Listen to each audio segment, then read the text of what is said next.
And we're kicking off this list with the Attack of the Dead Men. Now, I learned about this from a song by Sabaton, awesome band, definitely check them out, but it's based on a real-life battle that took place between the Germans and the Russians in World War I. On August 6, 1915, the Germans had unleashed a barrage of poison gases on the enemy before beginning their advance. They didn't think they were going to come up against much resistance, if any at all, but they were wrong. From the smoke and ashes came several Russian survivors. They were coughing up blood and bits of their own lungs. Their skin had begun to decay. They looked like reanimated corpses, and the Germans immediately turned around and just booked it back where they came. They were so frightened that some of them became entangled in their own barbed wire traps, and the Russians started opening fire on the fleeing soldiers. World War I just sounded like literal hell on earth, and the Germans on that day probably thought they were actually seeing the dead come to life. Pretty horrifying. Number 9, Destinies of the Soul. I thought it was only evil books like the legendary Necronomicon that were supposedly bound in human flesh. But it turns out that this was a more common practice than you might think. Destinies of the Soul, published at some point in the 1880s, is just one of the many books that were bound in human skin back in the good old days. And where does this book sit now? Harvard. It's been there since some point in the 1930s. Bound with Human Skin by Dr. Boland, who wrote on the inside stating, "This book is bound in human skin parchment on which no ornament has been stamped to preserve its elegance. By looking carefully you easily distinguish the pores of the skin. A book about the human soul deserved to have a human covering. I kept this piece of human skin taken from the back of a woman. It is interesting to see the different aspects that change this skin according to the method of preparation to which it is subjected. The practice of binding books this way, it was known as something I can't pronounce." Look it up there. Maybe we'll just write it. I'm not going to bother. It's going to take hours. Anyway, it dates back to the 16th century. Next up, we have the Champawat tiger. In the late 19th to early 20th century, this tigress was responsible for the deaths of an estimated 436 people in Nepal and the Kauman area of India. And that's single-handedly, mind you. This tiger was basically the real-life version of Shere Khan. At the time, her natural habitat was being destroyed to make way for farmland and timber, and many of its natural food sources were being hunted by humans in large numbers, so food was a bit scarce, and in response the tiger decided to just eat humans, and it did. Now, tigers don't often hunt down humans and eat them, but in this case she didn't really have much choice. In 1907, the rogue tiger was finally shot by Jim Corbett, an Indian-born British hunter and tracker. This tiger wasn't the only one he hunted down either. He was a colonel in the British Indian Army and was often called upon to track and slay man-eating tigers and leopards, but none were as tough as the Champawat tiger, who holds the record for the highest human death toll of any single animal. Next up on the list is Tarare. He was a guy from France in the late 1700s who became famous or infamous for his super disturbing eating habits. He had this crazy appetite and would eat tons of food, even live animals. He'd gobble down a whole bunch of apples, a meal meant for 15 people. He'd even take to devouring cats and dogs. Tarare didn't stop at regular food though. He once ate a live eel whole and even swallowed a snake after taking off its skin. Doctors and curious people began taking note of him, trying to figure out why he ate like he did. They thought something might be wrong with his stomach that made him feel full and just never gain weight. At one point he was hospitalized, and his disturbing behavior just got worse. He was once found eating parts of corpses and drinking human blood. The mystery was never completely solved, and he eventually passed away when he was 26. And at number 6, we have Ancient Teeth Whitener. Now, this one's just kind of gross, but if you're looking to whiten your teeth and you're on a budget, could be worth a try. Just don't say I recommended it, because I am not. So the Romans used to use urine to whiten their teeth. They dilute it with water or goat's milk and I don't know, I guess swish it around like mouthwash. The thing it's as nasty as it sounds. It did apparently work. There is ammonia in urine which acts as a cleansing agent. You can find ammonia in cleaning products like glass cleaner, for example, nowadays. Now, I'm not sure what they would have done about their breath. Not much point in having pearly white teeth if you smell like number one. It's kind of weird to think that if you saw someone back then with a nice set of exceptionally bright white teeth in their mouth, you'd think like, man, that dude swishes a lot of pee. Were people like grossed out back then too? Where they're like, oh, here we go again. Gotta whiten these teeth. Things I do for these champas. Or were they just really casual about it? I'm starting to realize why this fact wasn't brought up in school. First of all, you'd never be able to get the class under control. You know, some kid would try it as a dare. The parents would be like, what are you teaching our kids? It would be a whole thing. Number 5, the headless chicken. This whole incident began in 1945 in Colorado. A farmer named Lloyd Olson tried to lob off the head of one of his chickens because it was time for dinner and his wife was going to prepare a meal for his mother-in-law. Most of the head came off, but he missed the jugular and most of its brainstem was still intact. He attempted to prep the chicken for dinner, but it was still alive. So instead of trying again, he decided to just take care of it. He used an eyedropper to give it water and would feed it small bits of corn and grains. But this day would change the course of both the Olsen family and the chicken forever, as this headless bird would soon skyrocket to fame, becoming known as Mike the Headless Chicken. Together they toured the US, with Mike being showcased in freak shows and circus sideshows, which I think are pretty much the same thing. He was photographed for magazines. Everyone wanted to meet Mike the Headless Chicken. Chicks wanted his autograph. He was a sensation for 18 whole months before finally dying in 1947. The Blood Eagle. So this was a form of punishment carried out by Vikings, and it's pretty brutal. The Blood Eagle was a practice used on particularly bad enemies, traitors, or those who were deemed dishonorable. The recipient of this lovely procedure was restrained, laying face down on the ground. On their back, they would have the image of an eagle with its wings spread out, carved into them.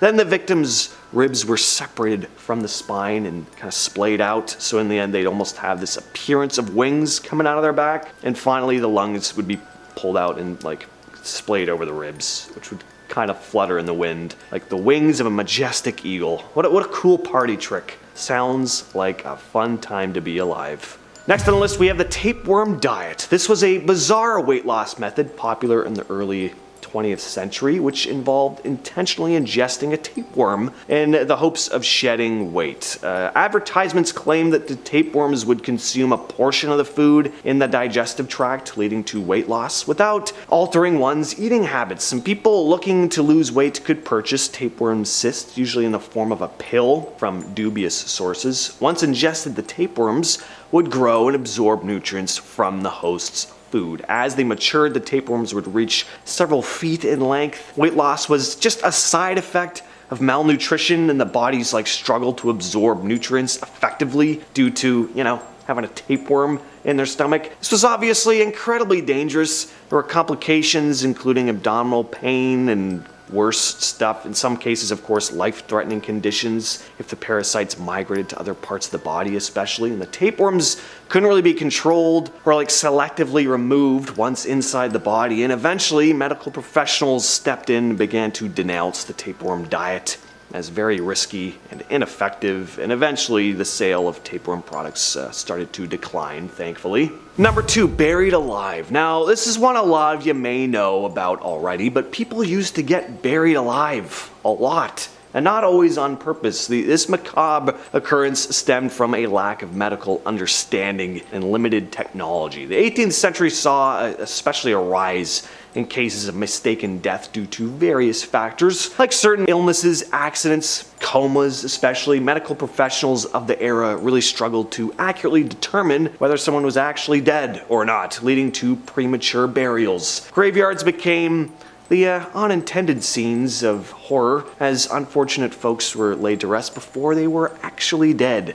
The fear of being buried alive was a very real concern in society at that time, which led to the invention of various safety measures to prevent people from dying in their graves, which is an odd sentence to say. Some coffins were fitted with bells or strings attached to the deceased's finger, which would be pulled from above ground in case they woke up. Then hopefully a gravedigger would hear the bell and race over to dig the person out. And coming in at number 1, we have mummy medicine. Mummy medicine was practiced for hundreds of years and involved using ground up mummy remains in medical remedies. European apothecaries believed that powdered mummy could cure various ailments due to its perceived mystical and restorative properties. The main source of these mummies was, of course, Egypt, where preserved corpses were plentiful due to natural dehydration in that dry climate. Mummies were ground into powder and added to medical concoctions believed to treat conditions ranging from epilepsy, stomach disorders, and the demand for mummies was so high that sometimes led to the deliberate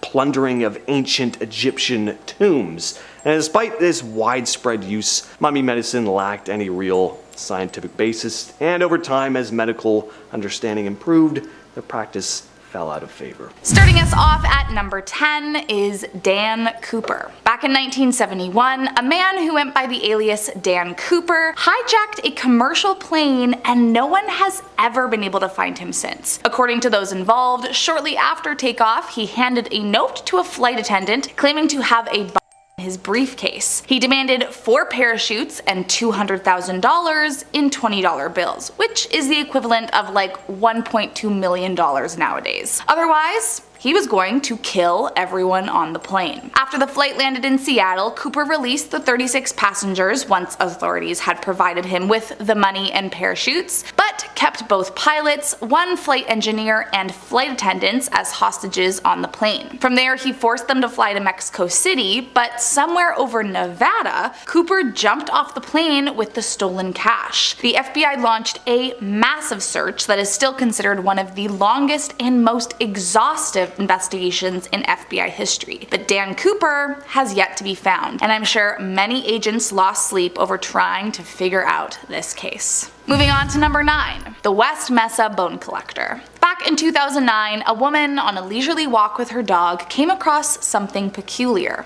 A human bone. Little did she know, she'd stumbled upon a major crime scene. Upon her discovery, authorities became immediately involved and discovered that it was a mass grave filled with human remains. But how did they get there? A killer dubbed the West Mesa bone collector. Active between 2001 to 2005, the killer was known to target young women, usually Hispanic, and almost always involved in late night services or the trade, but not exclusively, which made it hard to identify why he chose his victims. While we know practically nothing about the killer, we do know that he would take the bodies to the desert to dispose of them. After years of police investigation, the remains of 11 women were found scattered in the deserts of Albuquerque, but the exact way they died is yet to be discovered, as medical examiners and forensic experts have not been able to identify his methods, which is very unusual. Sadly, neither police or FBI have ever been able to track down who was responsible for ending these young women's lives, and I am sure the agents on the case are continually disturbed by the fact that he remains on the loose. Moving on to number 8. Glendon Scott Crawford. In 2012, Glendon Scott Crawford, who was a part of the Pointy Hat white supremacist group, conspired with a guy named Eric Fate to turn an industrial-grade X-ray radiation device into a weapon of mass destruction. The plan was to have a remote-controlled death ray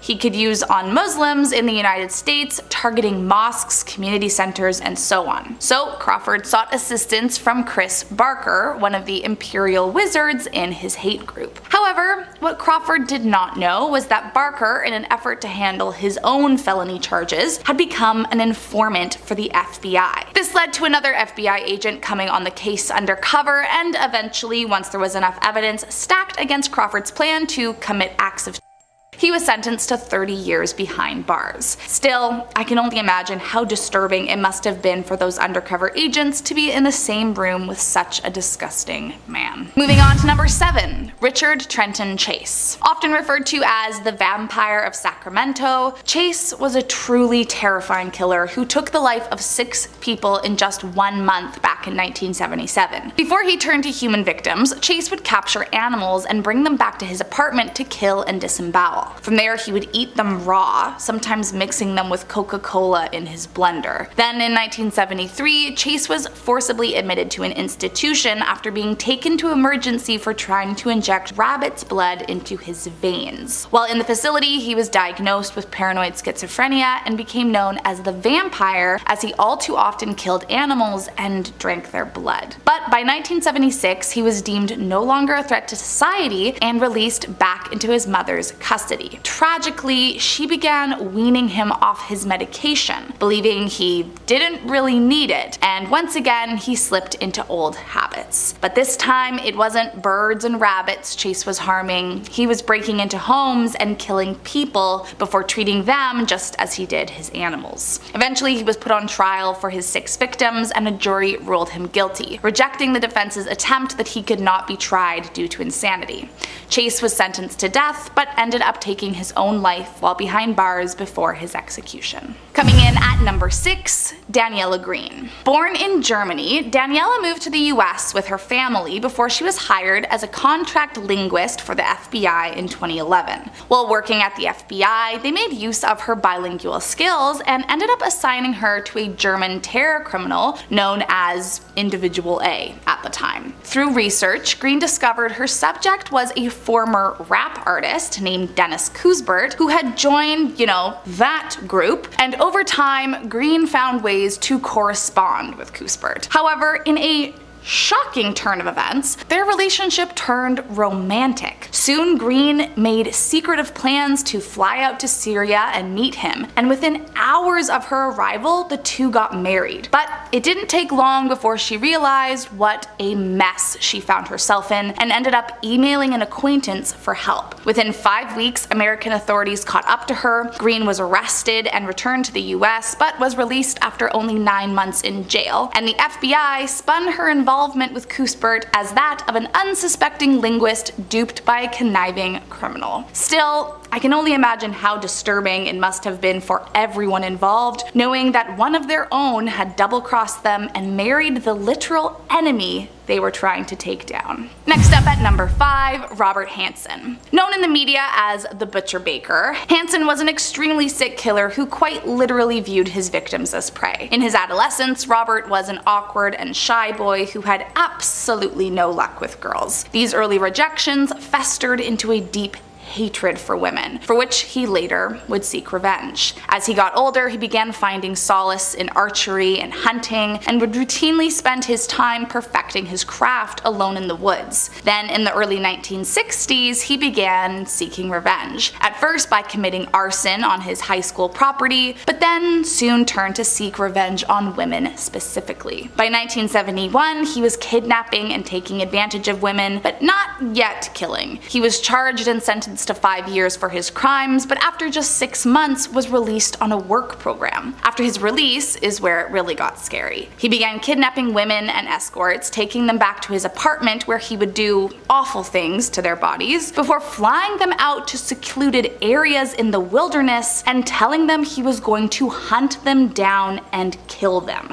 Tragically, an estimated 21 women lost their lives to this monster, but thankfully he was convicted and sentenced to 461 years in prison without possibility of parole. Moving on to number 4. Albert Fish. Also known as the Brooklyn Vampire, Albert Fish was a terrifying killer responsible for the death of 3 people in the mid-1920s, although according to him, it was well over 100. Fish grew up in an unstable home. Both his parents suffered from mental illness, and after his father died, he was sent to live at an orphanage. While there, he was by the other orphans, but he started to develop a rather confusing feeling towards the pain. He began to enjoy it. As Fish got older, he started seeking darker and more twisted things to feel alive, and soon that led to the kidnapping, taking advantage of, killing, and later devouring of minors. Thankfully, the monster was caught in 1935, and shockingly, he wasted no time denying his atrocities. In fact, he almost seemed proud of them. I can't, and frankly won't, go into detail about what he did, but it is some of the most disgusting stuff I have ever read about. And I can only imagine the agents on his case felt the same. Eventually, Fish was sentenced to death and died by electric chair in 1936. After his death, his lawyer refused to release his final statement, saying, quote, "I will never show it to anyone. It was the most filthy string of obscenities that I have ever read." Next up at number 3, Michael James Pratt. Currently on the FBI's top 10 most wanted, I can only imagine how disturbed the FBI was when they first became aware of this case. Between approximately 2012 to 2019, Michael Pratt, along with a few accomplices, was involved in recruiting underage girls to be a part of an adult film production company that he owned and operated. Pratt lured the girls in under Craigslist ads asking for models, and from there he promised payment in exchange for a clothed modeling gig. But sadly, this couldn't have been further from what he had planned for the victims. Beyond the obviously morally despicable stuff they were making these girls do, he would also force past victims into providing false assurance to the girls that their films would never end up online. Allegedly, some of the victims were not permitted to leave locations until the shoot was completed, others were forced to perform after declining participation, and the crew was also known to commit SA when the girls wouldn't comply. After fleeing the country in 2019, right before his trial for his crimes, he was added to the FBI list, and the search for this creep continues. Moving on to number 2, Mark Putnam. In the mid-1980s, Mark Putnam was a happy husband, father, and successful FBI agent. But after relocating to the Bureau's Pikeville office, things began to change. At this time, Carl Edwards Lockhart, a notorious bank robber, had just been let out of prison, and Putnam believed that he was back to his old ways. So he began gathering informants that could help him take down Lockhart. One of these informants was Susan Smith, addicted divorcee raising a family who needed the cash. But soon, she became more than just Putnam's informant. The two began an affair, and by 1989, Smith was allegedly pregnant. This terrified Putnam. He knew it would not only ruin his marriage, but end his career, and so he demanded a paternity test and explained he and his wife could adopt from her. This, however, led to a violent fight between them that ultimately ended with Putnam strangling Susan to death. Initially, the suspect was Susan's ex-husband, but soon Putnam was interrogated, and after failing a polygraph, he confessed to the whole thing and offered to lead the FBI to where she was. However, there are a few mysteries. Susan Smith's sister claimed that FBI agent Ron Poole, Putnam's superior, not only knew about Smith's alleged pregnancy, but also disclosed to Smith information about Putnam's illicit activities with other informants. And allegedly, medical examiners claimed that they were unable to find any trace of a fetus during an autopsy on Smith, who should have been 4 months pregnant. I mean, it's just all disturbing top to bottom. And last up in our number 1 spot, the Brianna Dennison case. Brianna Dennison was a college student home for the holidays in Reno, Nevada, when tragically one night she went missing while staying over at a friend's house. In the days following, the Reno Police Department conducted an investigation at her friend's home where she had last been seen and concluded she had been abducted after discovering male DNA on a doorknob and her own on a pillowcase. At this point, the FBI became involved in the search, and after investigations linked the male DNA to other open cases involving sexually violent crimes, they worried that the missing girl's fate had already been decided. And sadly, nearly a month after she had gone missing, Brianna was found dead in a ditch. That fall, after lengthy investigations, interrogations, and DNA samples, they finally found the man guilty of the crime, James Biella. And it came out that he had actually held her captive in his home for several days, harming and doing awful things to her body before he eventually killed her. And to top it off, he lived 1 block from FBI agents, 2 sheriffs, and a local police officer. So he was literally doing it all under their nose. Starting off this list, in our number 10 spot, we have Jupiter's green dot. NASA recently dropped this gem of a photo captured by their heroic Juno mission during its 31st close flyby of Jupiter back in December 2020. Now, let me set the stage for you. The photo showcases Jupiter's colossal swirling patterns. Yes, it's a gas giant, mind you, but right in the center, an otherworldly circle of vivid green light is glowing away, stealing the show. That radiant ring is as out of place as finding a disco ball at the Royal Ball. Against the backdrop of Jupiter's dark blues and browns, it stands out like a sore thumb. Clearly, it's not your ordinary part of the planet's natural attire. It looks like someone playing with glow sticks in space, or maybe a space party gone wild, but there aren't any extraterrestrial party animals to blame for this interplanetary glow show. So, who's behind the curtain? As it turns out, this mysterious green spot on the planet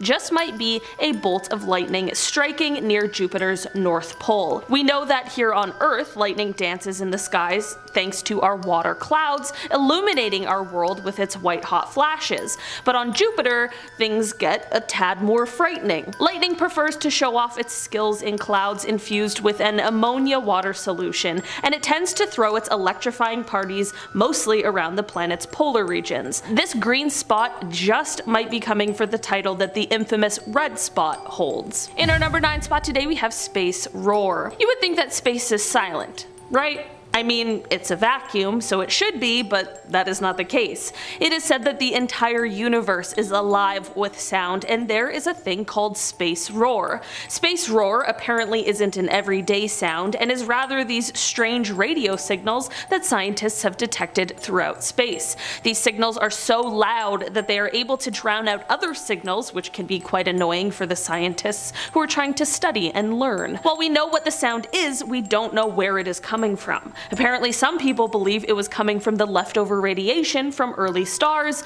and some others believe it is from the gases swirling around the galaxy in clusters, but at the end of the day, no one is really sure, and it remains one very noisy mystery. In our number 8 spot today, we have the lone survivor. This is an unexplained signal that was first detected in 2003 when astronomers were using a massive telescope in order to re-examine 200 different areas of the sky. I say re-examine because these were areas where there was once a signal that was detected coming from them, and they were taking a look back to see if they could detect the same signal again. During this re-examination, they found all of the signals had disappeared except for one. The signal didn't only stick around either, but it got stronger. This signal is coming from between the constellations of Pisces and Arius, and the curious thing about this location is that it resides in a place where there are no known obvious planets or stars. To make things even more mysterious, there are scientists who believe that the frequency this signal is in is the frequency alien life would be most likely to use if they were trying to contact us. I have no idea what leads them to that theory, but it felt too interesting to exclude. So while there are other possibilities of what these signals are or where they are coming from, it is quite an interesting piece of information and is something that definitely deserves more looking into. In our number 7 spot today, we have Saturn's rings. Saturn is well known for its impressive and stunning rings. I mean, they are the most extensive out of all of the planets in our solar system, and while seeing photos and diagrams is lovely, meeting the rings in person might not be so much of a pleasant experience. These rings consist of a ton of particles that range in size from micrometers to meters, and they are mostly made up of water ice, but they have some trace components of rocky material as well. In December of 2016, the Cassini spacecraft, which spent years studying Saturn and its icy moons, flew through one of these impressive rings, and the spacecraft's radio and plasma wave science instrument was able to pick up the sound of what crossing one of these rings sounds like. At first, it's just the regular staticky sound of being close to the planet.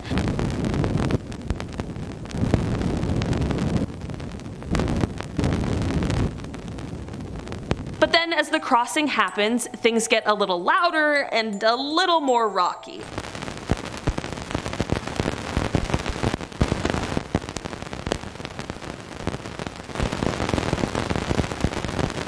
The influx in sound is due to the particles bombarding the craft as it flies through the air. It is incredibly cool to hear this and get a bit of a closer look into what it's like to be near the planet, but it is also just another perfect example of how terrifying and absolutely relentless space can be. In our number 6 spot today we have the Little Green Men. Let's journey back to the year of 1967, where astrophysics met the unexpected in a very dazzling discovery. Jocelyn Bell Burnell found herself analyzing data from a radio telescope, and within the sea of information she stumbled upon a symphony of regular, rapid pulses. These enigmatic pulses, now known as pulsars, danced through the cosmos with such precision and consistency that they sparked wild speculation. They were playfully dubbed LGM, or Little Green Men, igniting dreams of extraterrestrial contact. The scientific community, usually composed, was momentarily shaken. Could these pulsars be cosmic Morse code from distant civilizations? The tantalizing possibility of interstellar communication sent a shiver of excitement and trepidation through their dedicated ranks. Alas, as the dust settled, it became clear that the pulsars were not intergalactic messages, but rather the cosmic choreography of rapidly rotating neutron stars. These dense remnants of stellar explosions emitted focused beams of radiation,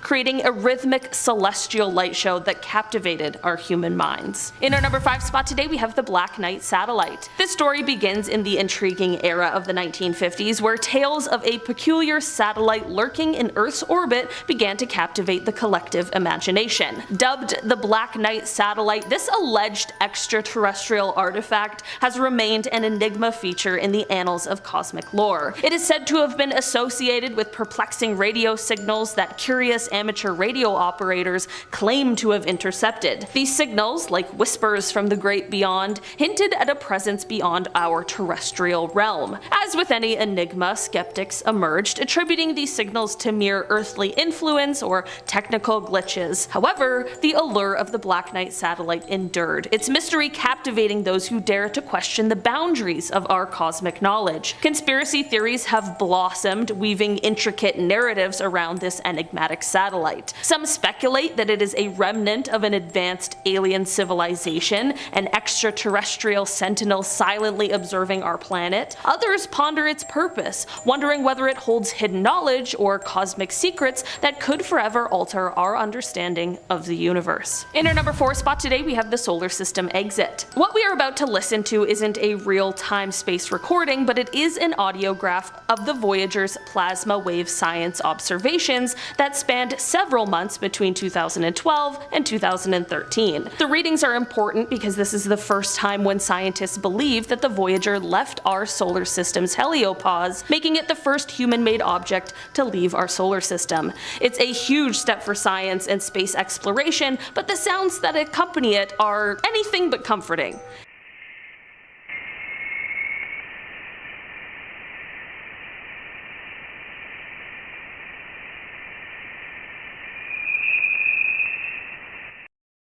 I mean, come on. That horror movie style shrieking sound on the way out into deep space isn't exactly what we want to hear. I'm not entirely sure what the source of that sound is, but let's all just hope that it isn't something sinister. In our number 3 spot today we have the Venus signal. For many years we have been trying to figure out just how Earth and Venus turned out to be so different. Venus is Earth's closest neighbor and they are quite similar in size and density, but that's about it. Venus has a thick, toxic atmosphere that is filled with carbon dioxide.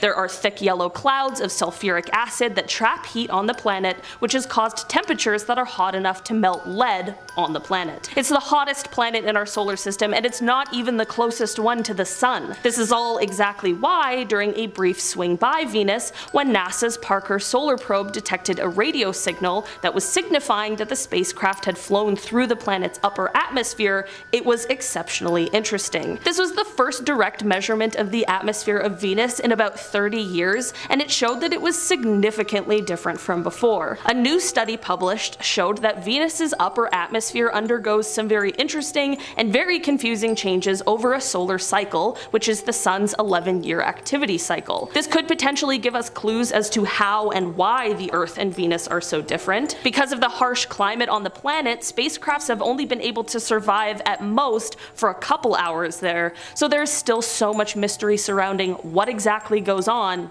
Venus. In our number 2 spot today, we have the BLC-1. As astronomers were searching for the existence of life beyond our planet, they spotted something that piqued their interest. This was a radio signal that has yet to be explained that was coming from the direction of the star that is closest to the sun, Proxima Centauri. The reason why this specific radio signal was so exciting and promising is because this star has at least 2 planets that orbit it, and one is thought to be temperate and rocky, like Earth. The observations in which they picked up these signals took place between April and May of 2019, and they were detected by Breakthrough Listen, which is a decade-long search for alien broadcasts. They were using Australia's Parkes Observatory when they made their discovery, and they explained that throughout their search, every now and then finding something strange is expected, but this detection was more unusual because it was a strange discovery that required them to then begin planning next steps, which does not happen very often. And finally, in our number 1 spot today, we have light shifts. In 2015, a Penn State astronomer named Jason Wright explained